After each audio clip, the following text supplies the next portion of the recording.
everyone.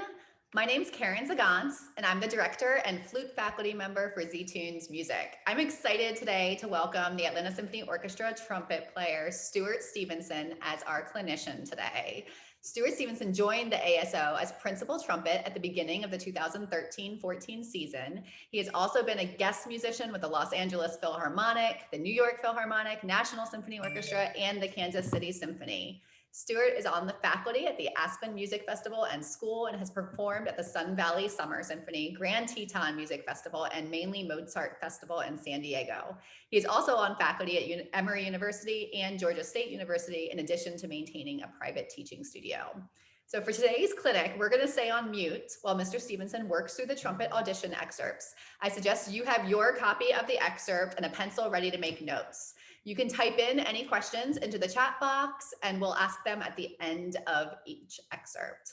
All right, I'm going to hand it over to Mr. Stephenson. Thank you. Hi Karen, thanks for the introduction. And hello everybody, my name is Stuart Stephenson, principal trumpet of the Atlanta Symphony. I wish I could be, in person or, over Zoom actually. But last night during the storm, we had about 5 trees in our neighborhood go down, and even like right outside my cul-de-sac, a power line got snapped in half, the pole. So that was, so I'm doing this as best I can. Apologies that we can't actually interact, one-on-one. But I'll try to go over these etudes, these, all-stated etudes as best I can. I'll play through each one. Maybe talk about some of the pitfalls, some of the things to watch out for, some of the things that they write intentionally so that you'll mess up or you won't do it quite the way they want. And then I'll go through it, play through it again. I'll go on to the second one, etc.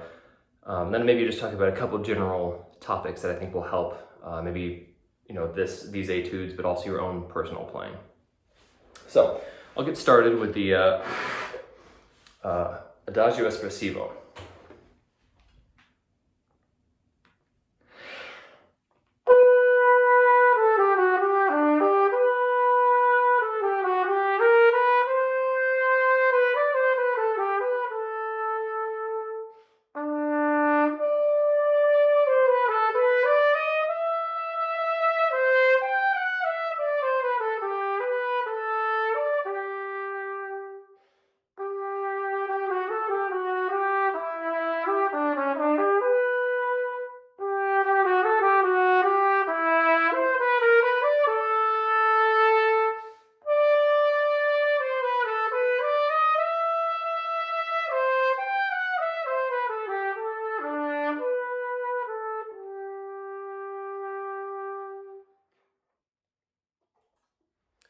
So that's the first etude.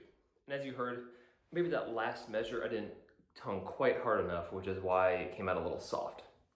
Now, I granted it's supposed to be piano at the end, which is fine to have it soft, but it didn't have the same sound and intensity the rest of the notes did, and that's okay. But so for this piece, and actually for a lot of these all-state etudes, they write it so that you might make a mistake that seems simple and seems like not that important, but they do it just to see if you'll pay attention and practice it really closely. So if you look at measure 1 and 2, you have quarter note, 4/16, and then 3 triplets. And that's an easy one for people to go da da da da da da da da, rather than 1 2 3 4 1 2 3 1. A lot of times we'll either make the 16ths more triplety or the triplets more 16th note E. So it ends up not being the right rhythm. So you really have to watch out. 1 2 E and a 3 and a 1 2 E and a 3 and a 1. Like a really good triplet versus 16th notes. Good. And now there's not too many dynamic changes in this. You have some some hairpins, from measure 2 to measure 4. So you make it a little bit louder, measure 3. It doesn't have to be crazy. It's not like you have to, go.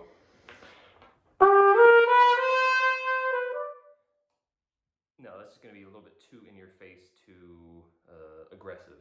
And you don't want that. You just want it to be nice and easy. Excuse me, I'm a little bit hot now because there's no air in this house, so it's getting a little stuffy. Now, going into measure 7, now you can give it a little more heat, a little more volume, because it's a forte there. But make sure it's always leading to that downbeat. So when you see these hairpins, the crescendo is usually leading to a downbeat, right? So you get measure 3, measure 7, measure 13. That's kind of where the peak of the crescendo should be. So not be da da da dee da da dee da da dee da dee. Make sure you're always leading to it, to the downbeat. And for me personally, and I don't know about anybody else, going into measure 7, I have to think about that E being a little bit higher than I want it to, because otherwise I'll get this.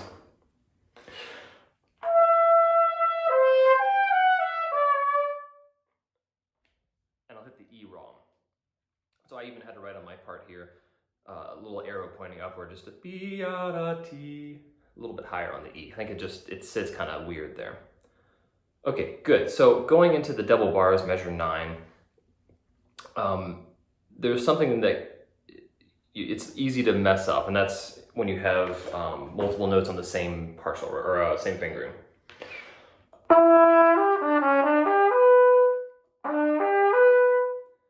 Right, you get three notes on 1 and 2 in a row. So what I think you need to do is wait as long as possible to move to each note, because if you go, it works okay.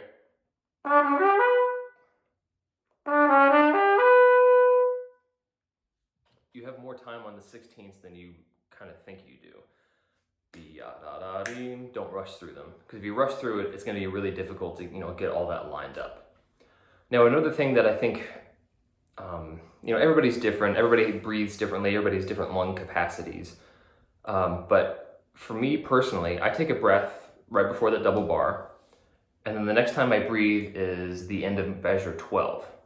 Because the problem is, if you breathe in measure 10, then you might have a little bit too much air, and then it gets kind of stacked up and a little bit tense and tight. So for instance, if I played it, taking a breath every time I see the rest,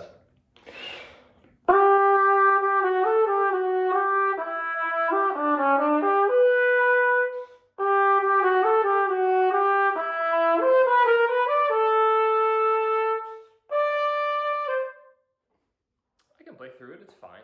It doesn't feel good though. It feels like I have too much air and I'm about to pop, and I couldn't release it enough. So that's what I think, if you can, don't take a breath in measure 10.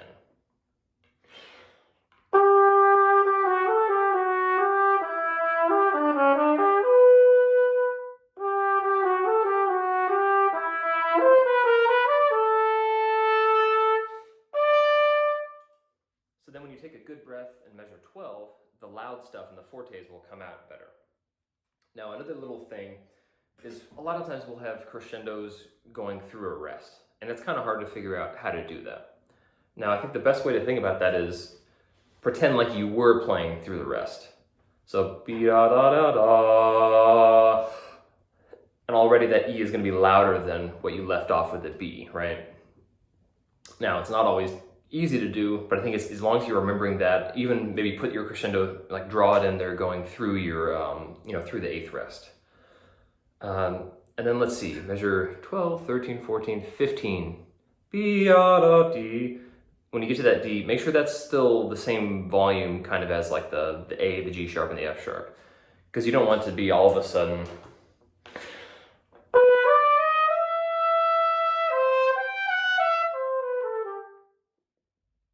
a lot of times when you see a diminuendo like that, it's kind of tricky. You want to think, oh, I got to make it softer now. No, you want to start still at the same volume you were, and then you can have a nice dim on there. Okay, so this is normally when I would ask for questions, but obviously we can't do that right now.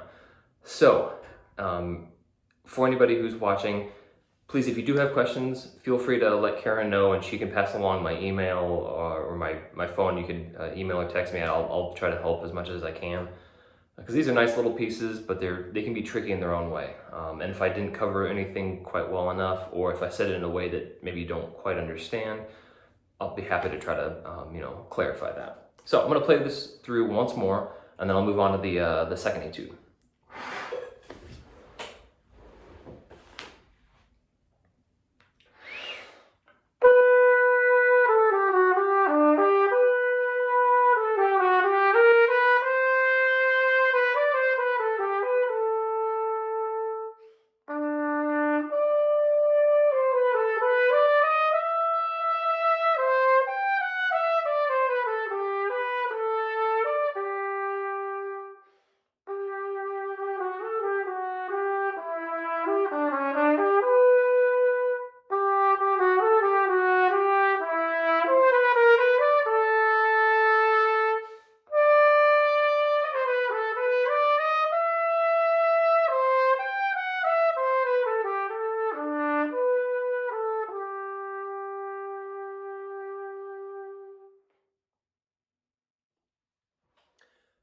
mentioned, the beginning of this one, there's two things to watch out for.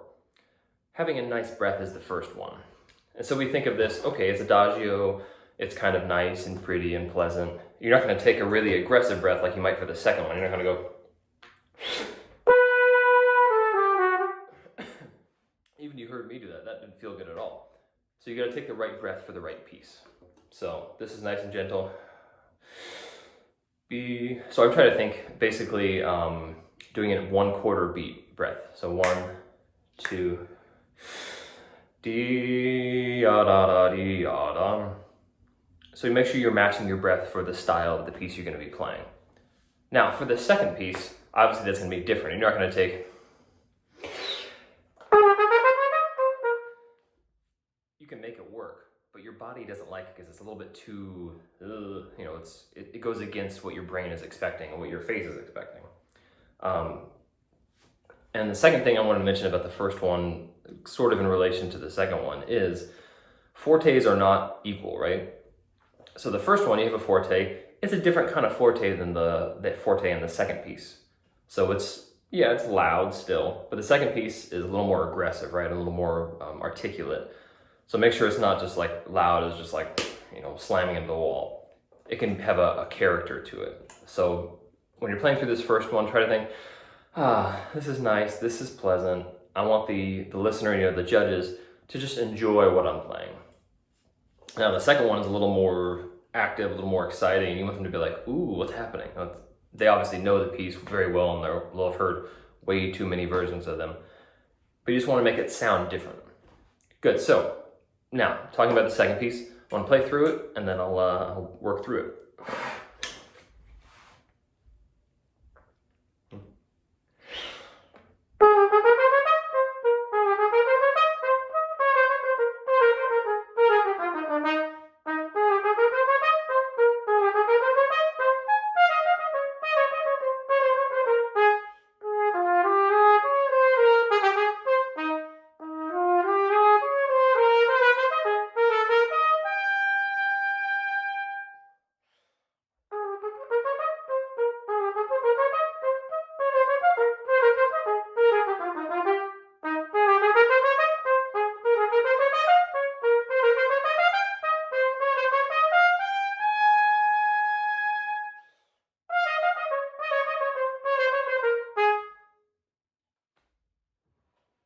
Now, this one's a little more difficult just because there's so much, articulation involved. And one of the things, like I said before, they want to mess you up. They want to see if you're paying attention to how they write it and how it's supposed to go. So now, in this piece, there's maybe 4 or 5 different kind of articulation. There's this standard kind of like, no marking over the note. And maybe there's only 1 or 2 notes that have those. You have a staccato, so, shorter, a little bit crisper. And then you get 2 different kinds of accents. You get this accent, and then you get this accent. Now you may think, accents, they're all sort of the same. You hit it hard. And yeah, that's true.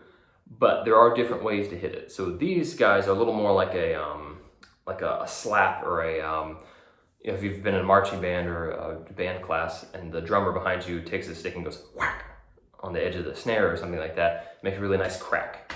That's what you want to think of this. Now these accents are a little bit heavier. They still have a nice clean T at the front, have a nice accent on it, but a little bit longer. So going into measure 3, T-a-ta-ta-ta, T-a-ta-ta-ta, not T-a-ta-ta-ta, T-a-ta-ta-ta, T-a-ta-ta-ta, T-a-ta-ta-ta, T-a-ta-ta-ta-ta. So they write all of these just to mess you up. Now, if you look ahead to, measure 4, first note has this accent, T-a-ta-ta-ta, lots of staccatos, and then this accent, and then a staccato at the very end. So they want to just see if you're paying attention. Now, if you go ahead to measure, measure 9, pickup, all of a sudden you have a tenuto line. T-a-ta-ta-ta-ta, dee-ta-da-da-dee-a, ta-ta-ta-ta-ta, dee-ta-da. They want to see if you can pay attention to, all of a sudden you have this like sort of lyrical, section in there, the accent, and then all of a sudden, you have the tenuto again. Now, what's the difference between, measure 1 and measure 13? I mean, yeah, there's a little bit of like note differences, but otherwise, stylistically, it's the same. Sure, measure one is forte, measure 13 is mezzo piano, and you crescendo little by little. But the idea is still the same. Tia ta ta ta ta ta ta ta tia ta ta ta ta ta ta tia ta ta ta tia ta ta ta tia ta ta ta ta ta. So it's the same thing all the way through, no matter what the dynamics are. Now, measure 12 and measure 18, 19, 20. Measure 12 and 20. You have writs going to a fermata. Now, there's no set time that a fermata is. You can play it as long as you want. Obviously, if you play it too long, it just sounds weird. Like if you went tia ta ta tum pia ta ta ti,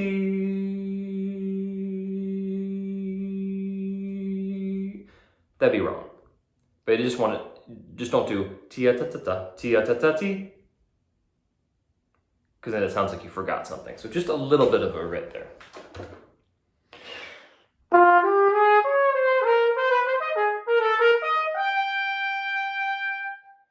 So maybe even more on the second beat. The first beat has a little bit. Tia ta ta ta, tia ta ta ti.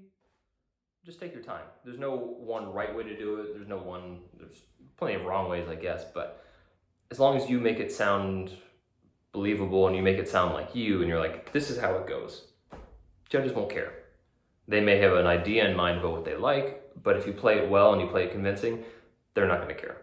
That actually goes for pretty much every piece. As long as you're playing it within the realm of normal, right? You can do pretty much whatever you want as long as it's convincing. Good. Now, measure, 20. Same thing there. Tim bum bum pia ta ta ta ta ti. You can take as much time as you want or as little time as you want.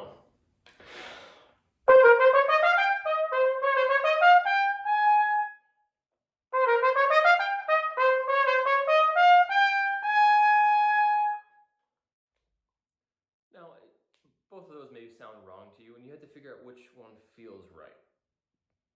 For me, I think I would probably pick somewhere in the middle, but it doesn't really matter. And so you hold that B flat out, for a good sound. Make sure that you're pushing through it actively. It's not just about holding it, because if you think about like, oh, I'm just going to hit the B flat and hold on, it's not going to sound as good.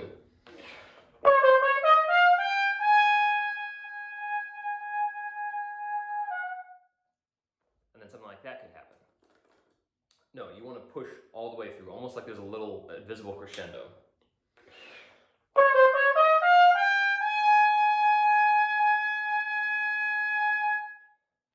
Now, don't hold it that long. That was a little bit long, but I was pushing through it the whole time. And after both of these fermatas, you have time to take a good breath. You don't have to go be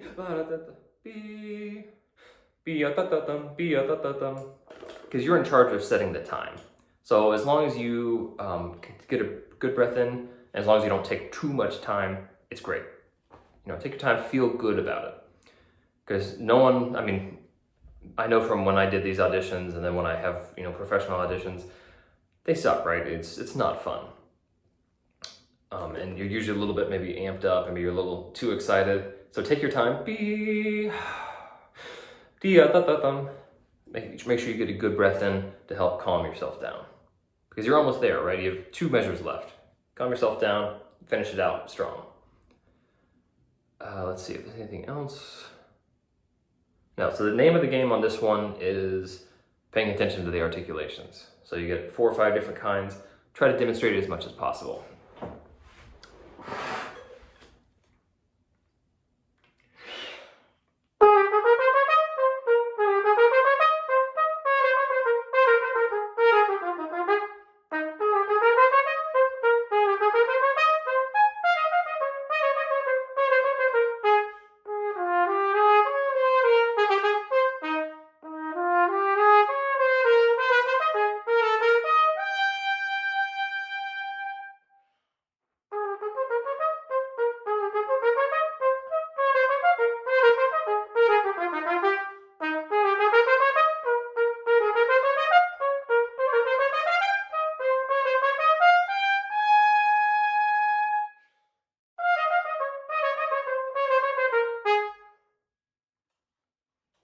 I'm sorry for a couple of those mistakes there. It's hard to read because it's not very bright in this room. I even have those little like lamp here to try to illuminate it a little bit, a bit better. But if you'll notice, the last note of the piece, ba. Make sure that has a really good, snap of a slap of an accent, because you want to leave it sounding really, really nice. Because if you go pia da da da da, that's the last thing they hear and they think. If you go pia da da da bum, it's like that's the end, and they think, oh, okay, great, cool, we're done. They know what it's supposed to be like. Good. I think that about does it for this etude. And again, if anybody has any questions, please let me know. But there's a couple general topics I wanted to mention for a few minutes. One of them is working on your tone, one of them is breath control, and one of them is audition prep. Now, let's see, how do I want to go about this? Let's go with breath control first. So, how do you get a good breath? I mean, we all know how to breathe, right? Our body does it for us. So that's easy. But I want to think, when I'm taking a breath, especially for like number one, or even in general, but I try to think of a yawn breath. I had an old teacher in high school, he would make me go, like, okay, yawn some. Because when you yawn, your throat opens up about as much as it can naturally. Now, you can't obviously yawn and then play, because then it's going to be a weird trying to like force air back out. But you want to try to get to that point where your throat is nice and open and relaxed. So then when you take a good breath, even if it's a fast breath, it's not, because you see that's tension. Yeah, there's still a little bit of tension, but this inside, nice and open. So for the first, etude, I'm taking a nice, open, slower breath in. The second one, it's faster, sure. But it's still that nice, open breath. And so I think if you can get that as much as possible, what it does is it helps you breathe from the bottom. And I'm sure everybody's heard that term before, like, breathe from your stomach, from your gut, from the bottom. It's hard to force that, right? So what I think of is if you take that kind of breath and it's nice and open, your lungs have to open up from the bottom. And if they start doing that, it goes the whole way up. It's not like you're going and just breathing a little bit up here and it gets it nice and tight. You can see the difference. So open air breath and try to get from the bottom. From the high, of a chest breath. You can see it moving. Like this is filled up here, but there's nothing down here, so you don't have as much support. Now, that actually ties in a little bit to tone. So if you take a better breath, your sound will be better. So if I take a small breath or a high breath,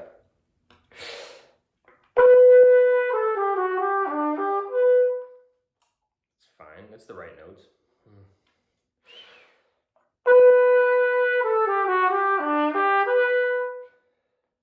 I wasn't trying to play any louder or any bigger. I just took a nice, easy breath, and it came out easier. So how you breathe in is a reflection of how it's going to sound.